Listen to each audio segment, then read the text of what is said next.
ശ്രീനാരായണ ഗുരു open യൂണിവേഴ്സിറ്റിയുടെ history of Indian national movement second പാർട്ടാണ്.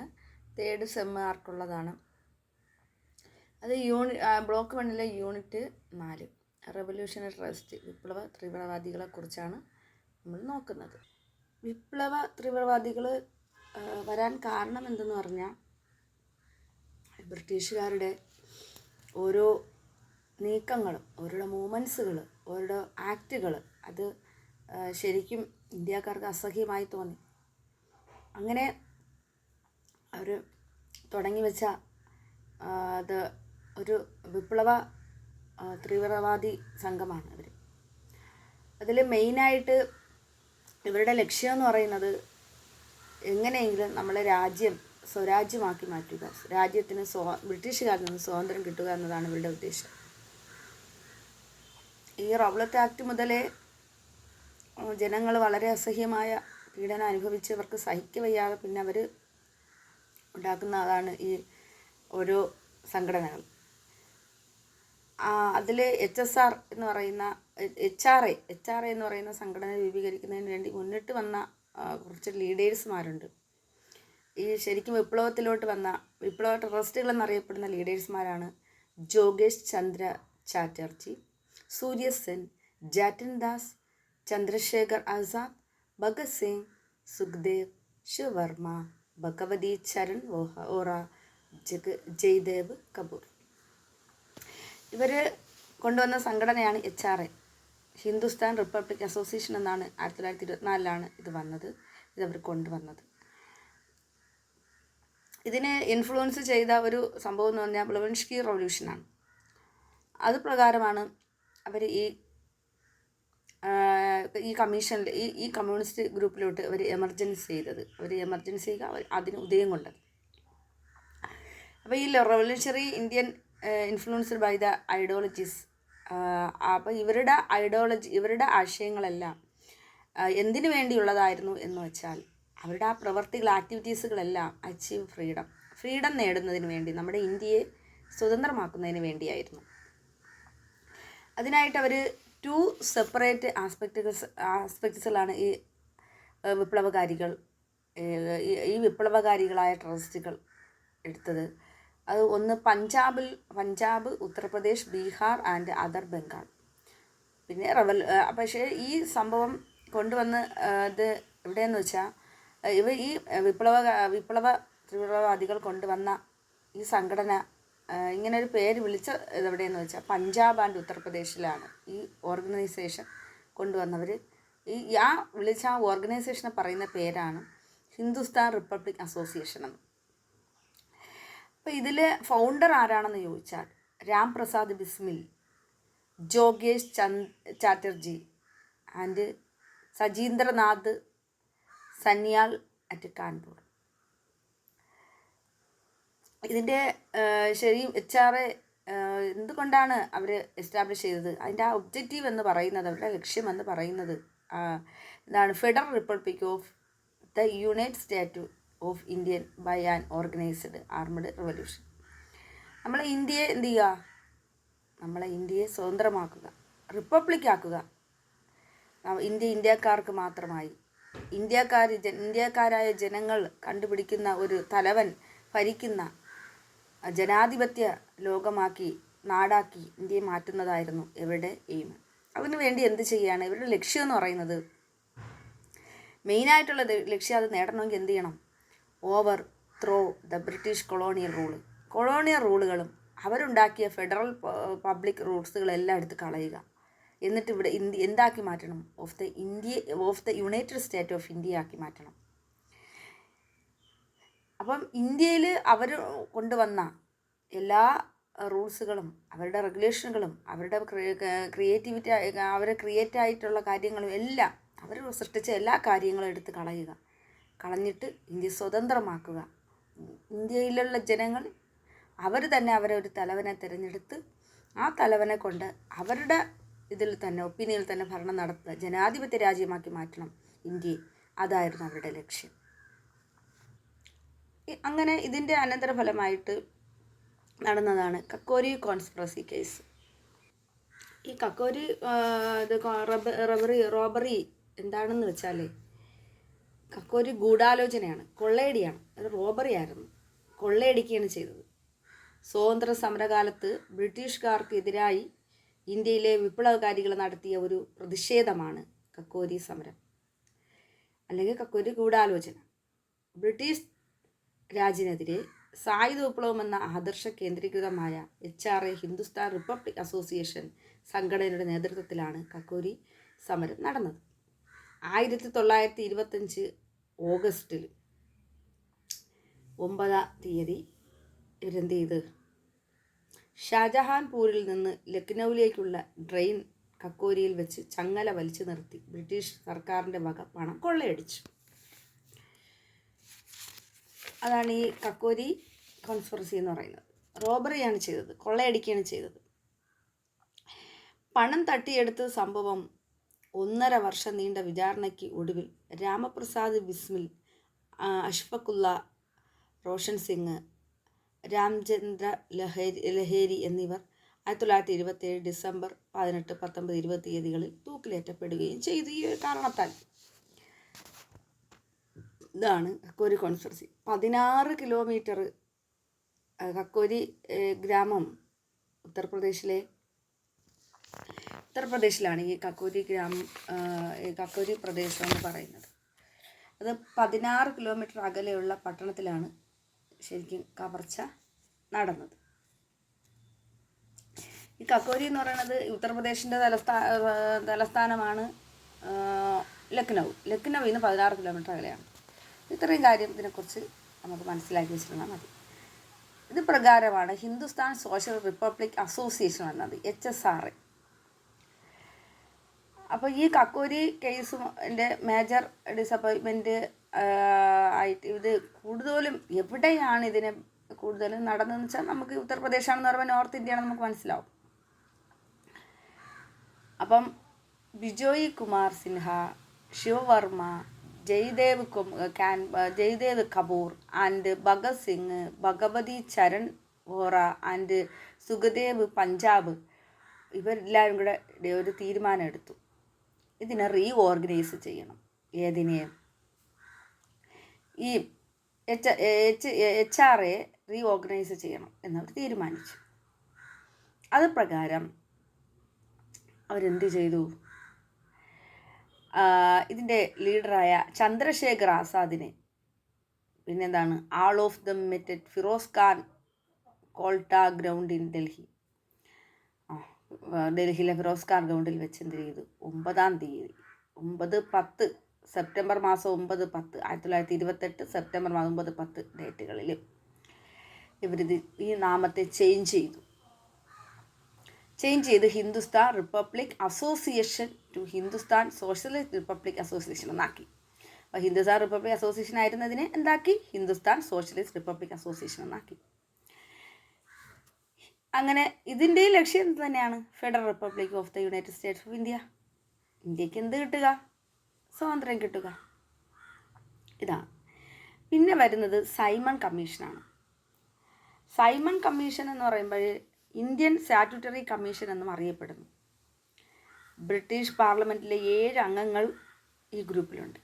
അതിൽ 7 അംഗങ്ങൾ എന്ന് പറയുമ്പോഴത്തേക്ക് sir John Simon, Clement Attlee എന്ന് പറയുമ്പോൾ നമുക്ക് ഓർക്കണം, സ്വാതന്ത്ര്യം തന്ന വൈസ്രോയിയാണ് കേട്ടോ ക്ലെമൻ്റ് ആറ്റ്ലി. പിന്നെ Harry Levy Lawson, Edward Cadogan, Vernon Hartshorn, George Lane Fox, Donald Howard ഇവരൊക്കെ ഈ സൈമൺ കമ്മീഷനുണ്ടായിരുന്നു. പരാജയമായിരുന്നു ഈ സൈമൺ കമ്മീഷൻ.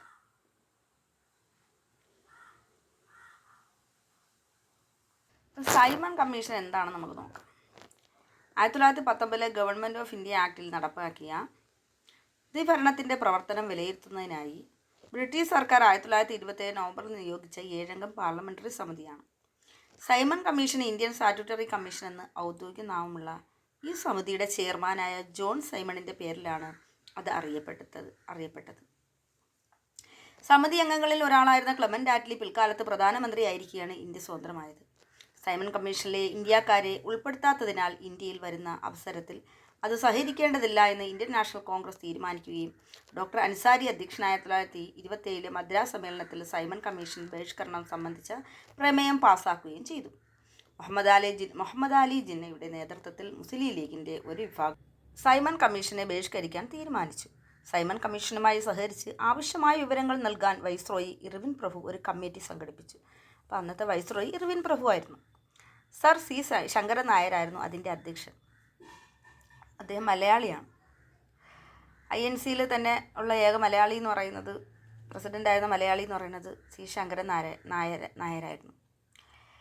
1928 ഫെബ്രുവരി 3 മുംബൈയിലെത്തിയ സൈമൺ കമ്മീഷനെ കരിങ്കൊടി ഏന്തിയ പ്രതിഷേധ പ്രകടനങ്ങളാണ് വരവേറ്റത്.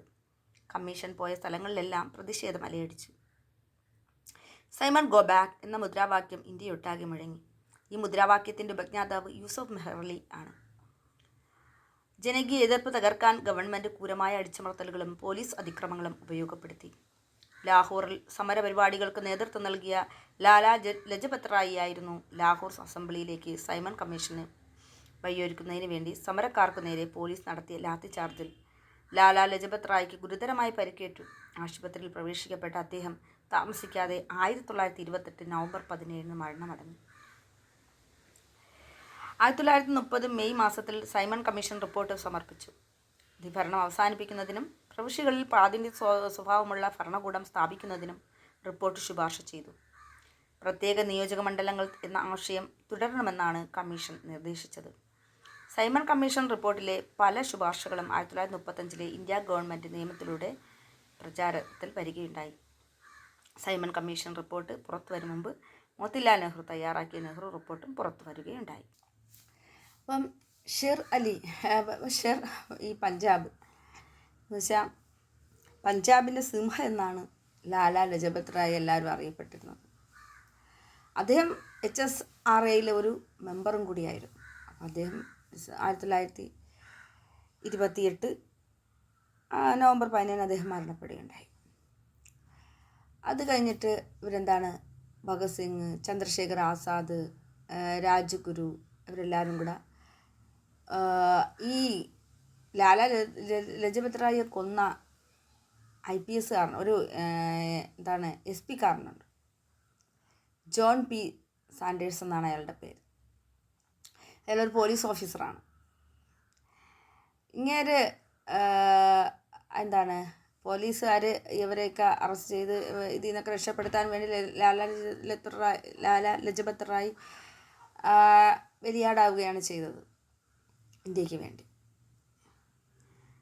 അപ്പോൾ ഈ സമയത്ത് സെൻട്രൽ അസംബ്ലി ബോംബ് കേസ് 1929 നടക്കുകയാണ്. എന്താണ് സെൻട്രൽ അസംബ്ലി ബോംബ് കേസ് എന്ന് പറയുന്നത്? സെൻട്രൽ അസംബ്ലിയുടെ പ്രസിഡന്റ് ഇന്നത്തെ ലോകസഭാ സ്പീക്കർ എന്ന് പറയുമ്പം അന്നത്തെ ആരാണ്? സെൻട്രൽ അസംബ്ലിയുടെ പ്രസിഡൻ്റാണ്. അതാണ് ഇന്നത്തെ ലോകസഭാ സ്പീക്കർ. അത് ആരായിരുന്നു വെച്ചാൽ വിതൽ ഭായ് പട്ടേൽ. വ്യാപാര തർക്ക ബില്ലിൽ തൻ്റെ വിധി പറയാൻ തുടങ്ങിയപ്പോൾ ഒരു സ്ഫോടനം ഉണ്ടായി. ഹാൾ പുക കൊണ്ട് നിറയാൻ തുടങ്ങി. ഇൻക്ലാബ് സിന്ദാബാദ്. ആദ്യമായിട്ട് ഇത് മുഴക്കിയത് ആരാണെന്ന് ചോദിച്ചാൽ ഭഗത് സിംഗ് ആണ് കേട്ടോ. ഈ വാക്ക് ഇൻക്ലാബ് സിന്ദാബാദ്. ലോക തൊഴിലാളികളെ ഒന്നിക്കൂ, സാമ്രാജ്യത്തിന് തുലയട്ടെ എന്നീ മുദ്രാവാക്യങ്ങൾ വിസിറ്റേഴ്സ് ഗാലറിയിൽ നിന്ന് യുവാക്കൾ ഉയർത്തി. 2 യുവ വിപ്ലവ സ്വാതന്ത്ര്യ സമര സേനാനികളായ ഭഗത് സിംഗ്, ഖഡ്ഗേശ്വർ, BK ദത്ത് എന്നും അദ്ദേഹത്തിന് അറിയപ്പെടുന്നു. അവർ അവിടെ ഇരുന്ന ലഘുലേഖകളെല്ലാം വലിച്ചെറിഞ്ഞു. അവർ സംഭവ സ്ഥലത്ത് നിന്ന് ഓടി രക്ഷപ്പെട്ടില്ല. ആരും അവരെ ആരും കൊല്ലാനും മെനക്കെട്ടില്ല. അവർ ആരെയും കൊല്ലുകയും ചെയ്തില്ല. അവരവിടെ നിന്ന് ഓടി രക്ഷപ്പെടാൻ ശ്രമിച്ചതുമില്ല. വിപ്ലവകാരികൾ വിപ്ലവത്തെക്കുറിച്ച് തങ്ങളുടെ ആശയം പ്രചരിപ്പിക്കാനും ബ്രിട്ടീഷ് സാമ്രാജ്യത്തിനെതിരെ പോരാടാനും ഇന്ത്യക്കാരെ പ്രചോദിപ്പിക്കാനും മാത്രമായിരുന്നു അവരന്ന് ഇങ്ങനൊരു സംഭവം നടത്തിയത്. പക്ഷേ അതിൽ 2 ബോംബ് എറിഞ്ഞതും ഭഗത് സിംഗ് ആണ്.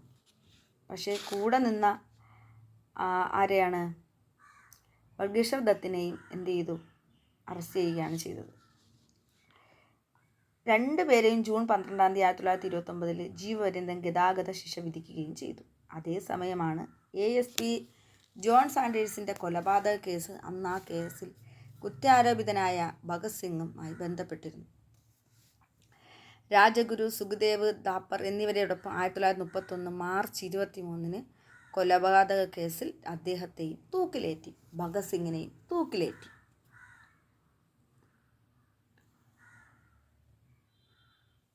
ഇതാണ് സെൻട്രൽ അസംബ്ലി ബോംബ് കേസ്. ഇത്രയും കാര്യങ്ങളൊക്കെ എഴുതിയാൽ മതി. ഇനി എന്താണ്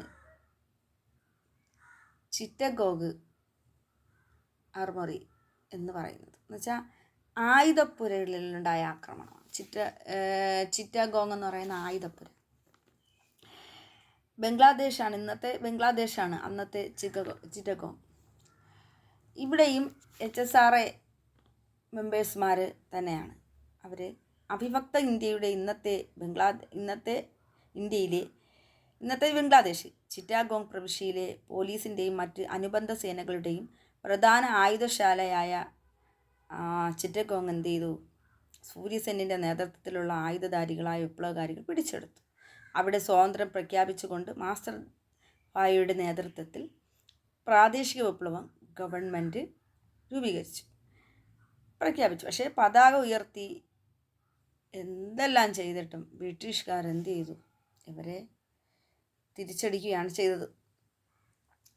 1930 ഏപ്രിൽ 18 ബ്രിട്ടീഷ് ഇന്ത്യയിലെ ബംഗാൾ പ്രസിഡൻസിയിലെ പോലീസിൻ്റെയും സഹായ സേനകളുടെയും ചിറ്റാഗോങ് ആയുധപ്പുര കൊള്ളയടിക്കൽ സൂര്യസെന്നിൻ്റെ നേതൃത്വത്തിൽ ആയിരുന്നു നടത്തിയത്. അപ്പോൾ ഇത് സ്വാതന്ത്ര്യ സമര സേനാനികൾ നടത്തിയ ഒരു ശ്രമമായിരുന്നു.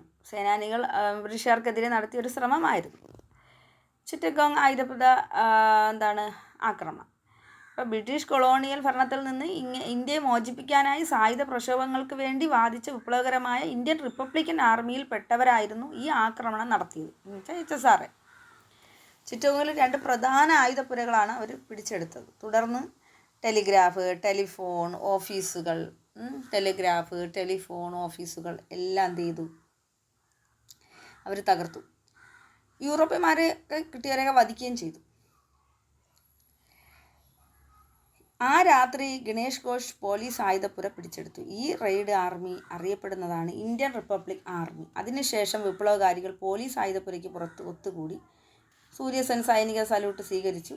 ഒരു താൽക്കാലിക വിപ്ലവ ഗവൺമെൻറ് പ്രഖ്യാപിക്കുകയും ചെയ്തു. തുടർന്ന് അവർ ജലാലാബാദ് എന്ന് പറയുന്ന സ്ഥലത്ത് വെച്ച് അവരെന്ത് ചെയ്തു? പോലീസ് അറസ്റ്റ് ചെയ്തു. ബ്രിട്ടീഷ് ഇന്ത്യൻ ആർമി ഇവരെ വളഞ്ഞു. സൂര്യസെൻ അതിൽ നിന്ന് രക്ഷപ്പെട്ടു, തലനാഴിക്ക് രക്ഷപ്പെട്ടു. അതിൽ 12 പേരെ ജീവപര്യന്തം നാട് കടത്തി.